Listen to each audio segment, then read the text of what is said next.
Inabikamwa mubombya bilaka mwina na bomo Yahweh yangonde yoza.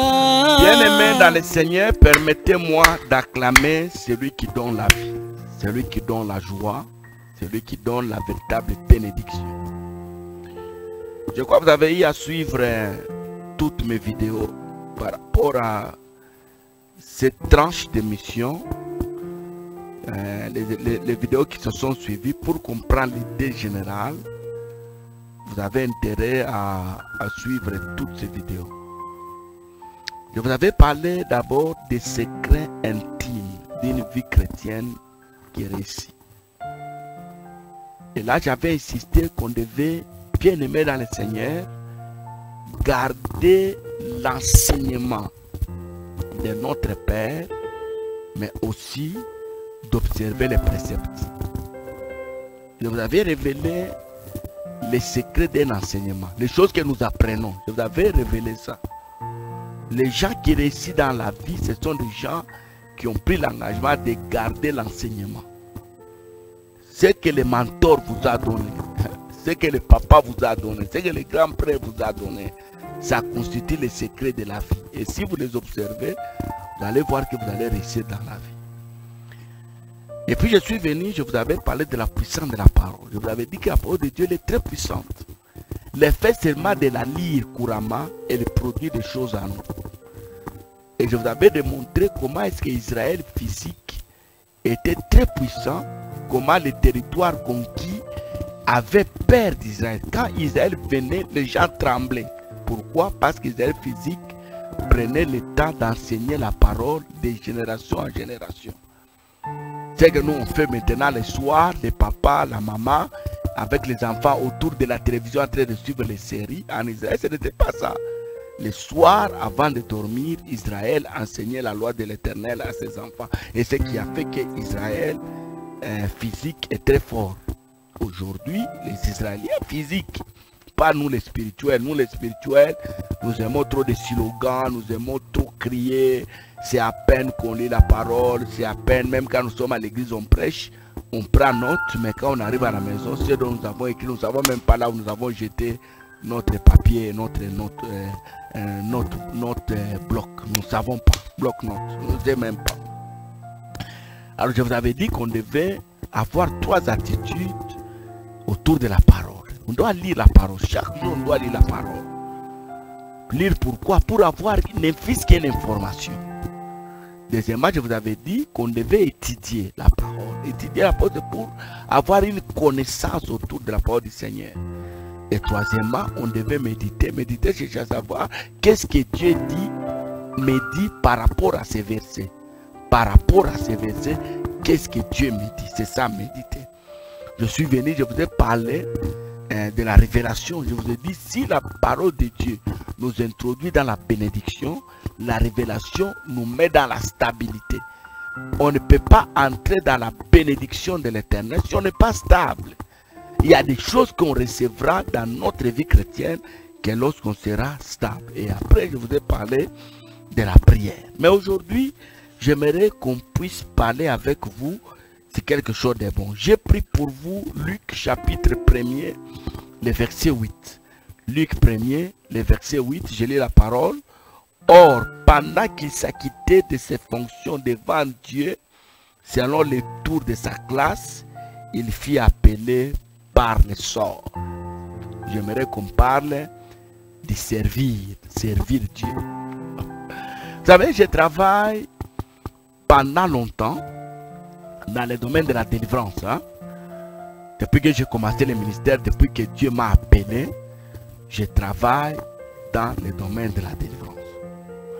Vous savez, bien aimé dans le Seigneur, je constate que la délivrance passe par beaucoup de voies. La délivrance, si quelqu'un cherche sa délivrance, il doit obtenir la délivrance, Dieu utilise beaucoup de voies. La première voie, c'est la prière. Vous venez nous voir, vous nous exposez votre problème, nous entrons dans ce qu'on appelle l'écoute spirituelle, l'écoute pastorale ou cure d'âme. Et après, on organise un temps de prière, on peut prier, les démons peuvent partir et vous avez votre délivrance. Ça, c'est une première voie. Il y a une autre deuxième voie. Le fait seulement d'écouter la parole, il y a des démons qui ne supportent pas. Ils partent, ils fuient. Et ça, mon père spirituel me disait toujours que la grande délivrance dans la vie des enfants de Dieu s'est fait pendant que la parole est prêchée. Pendant que la parole est prêchée là, il y a des démons qui n'aiment pas entendre parler, qui n'aiment pas entendre écouter la parole. Quand vous prêchez, la puissance qui accompagne, parce que quand nous prêchons la parole, il y a une puissance qui nous accompagne. Cette puissance-là fait que les démons puissent fuir, puissent quitter, puissent partir. Troisième voie, bien aimé dans le Seigneur, ce sont des sacrifices. Les jeûnes et prières amènera quelqu'un à voir aussi sa délivrance. Mais il y a aussi, bien aimé dans le Seigneur, les servir Dieu. Servir Dieu. Vous savez déjà quand Dieu crée le monde, quand il crée Adam et Ève, il les place dans les jardins. Il les a placés pourquoi? Quand vous prenez Genèse chapitre 2, le verset 15. Dieu construit le jardin, il prend Adam et Ève, les plaça au milieu du jardin.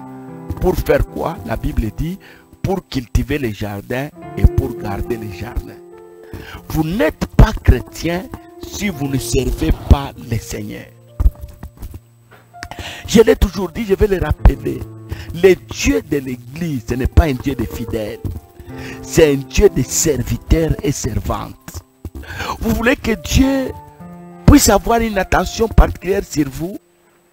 Vous voulez que Dieu vous aide dans votre vie? Vous voulez que Dieu visite votre maison? Apprenez à le servir. Servez Dieu d'un cœur sincère. Quand vous servez Dieu, il y a beaucoup de choses qui se passent dans votre vie. Vous servirez l'Éternel votre Dieu, Dieu va augmenter le nombre de vos jours. Ça c'est Exode qui dit ça. Quand vous allez servir Dieu, vous savez ce que Dieu fait? Il augmente le nombre de vos jours, il éloigne la maladie.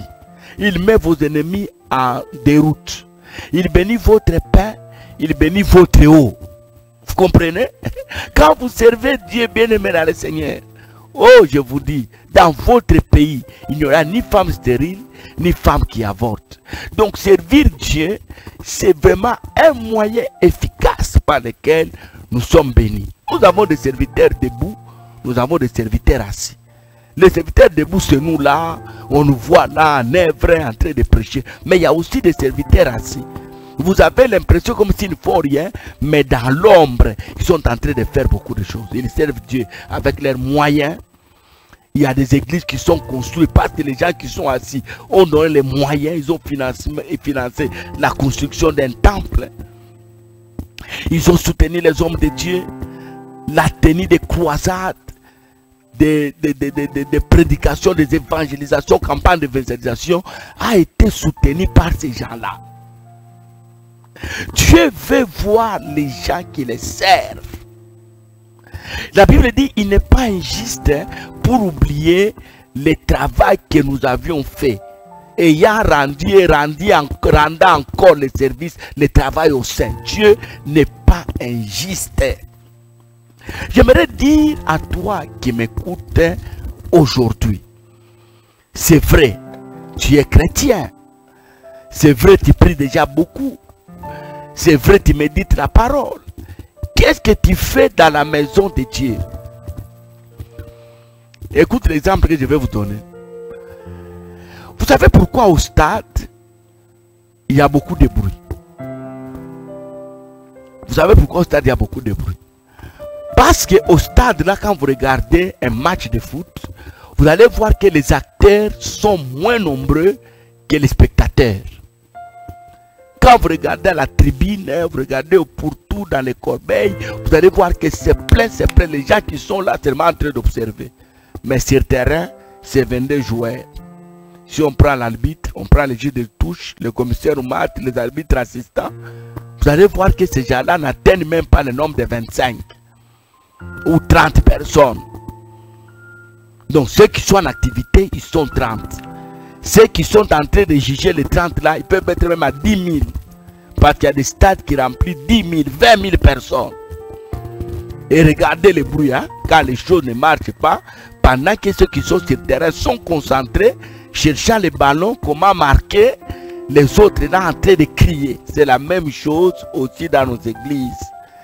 Une église qui n'a pas beaucoup de serviteurs, c'est une église qui vit dans les bruits, qui vit dans les agitations. C'est une église bien aimée dans le Seigneur qui peut être secouée à tout moment. C'est une église là où s'il y a un scandale, les gens partent. Mais quand il y a les serviteurs remplis dans une église et les servantes, les gens vont mettre les mécanismes en place pour que l'église soit efficace, l'église soit forte. Bien aimé dans le Seigneur, j'aimerais dire à quelqu'un, Dieu ne t'a pas appelé pour que tu sois fidèle. Dieu t'a appelé pour que tu le serves. Le Dieu lui-même que nous servons là, c'est un serviteur. Lui-même, c'est un serviteur. Il veut que nous puissions le ressembler. Il veut que nous puissions être comme lui. Dieu veut que nous puissions faire comme lui. Bien-aimés dans le Seigneur, le service, c'est un moyen efficace pour notre bénédiction et notre joie. Regardez qu'est-ce que vous pouvez faire dans l'église là où vous êtes membre. Regardez même dans nos maisons. Le papa attire l'attention sur l'enfant qui travaille. Quand il y a un petit travail, quelque chose à faire à la maison, c'est toujours cet enfant qui fait. C'est toujours cet enfant qui fait. Vous allez voir que papa aura beaucoup le regard de cet enfant-là. Pourquoi? Parce que l'enfant travaille. C'est la même chose aussi à l'église de Dieu. Vous voulez être important, servez Dieu. Regardez ces versets que nous venons de lire. Élisabeth et Zacharie, ils n'avaient pas d'enfants. Mais chaque jour, ils s'acquittaient de leurs tâches. Ils allaient au temple, selon leur tour, en train de livrer, offrir l'encens.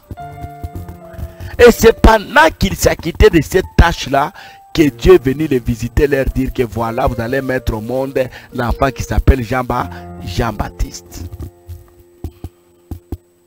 La Bible dit, celui qui ne travaille pas ne mange pas non plus. Celui qui ne travaille pas ne mange pas non plus. Vous voulez être fort, vous voulez être puissant, vous voulez être grand, vous voulez bien aimer dans le Seigneur, que Dieu réponde à vos besoins, que Dieu réponde à vos problèmes. Apprenez à les servir, servez l'Éternel. Ne servez pas les hommes comme nous le disons toujours. Ne venez pas à l'église pour que votre pasteur vous acclame. Ne venez pas à l'église pour que votre pasteur vous apprécie.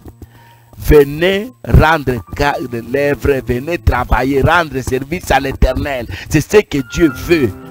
Que dans nos églises, qu'il y ait des hommes, des femmes qui remplissent correctement leurs tâches en servant Dieu avec un cœur sincère.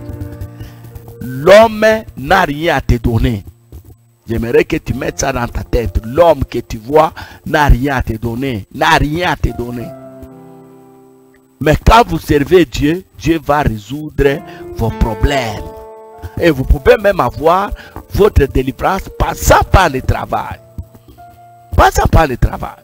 Je connais beaucoup de gens qui sont en train de témoigner aujourd'hui. J'avais le cancer, j'avais ceci ou cela, mais Dieu m'a guéri. Je ne sais même pas comment Dieu m'a guéri. Dieu t'a guéri parce que Dieu t'a trouvé en train de le servir.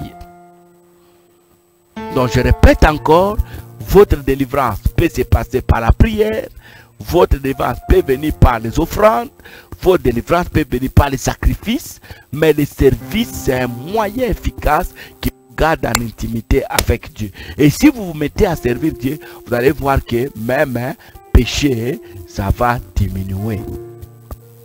Que Dieu nous bénisse, que Dieu nous fasse du bien et que Dieu nous communique la grâce et la puissance. Nous voulons que là où nous sommes, nous tous que Dieu a appelés, là où nous sommes, que nous puissions servir Dieu. Josué dit, moi et ma maison, nous servirons l'Éternel. Moi et ma maison.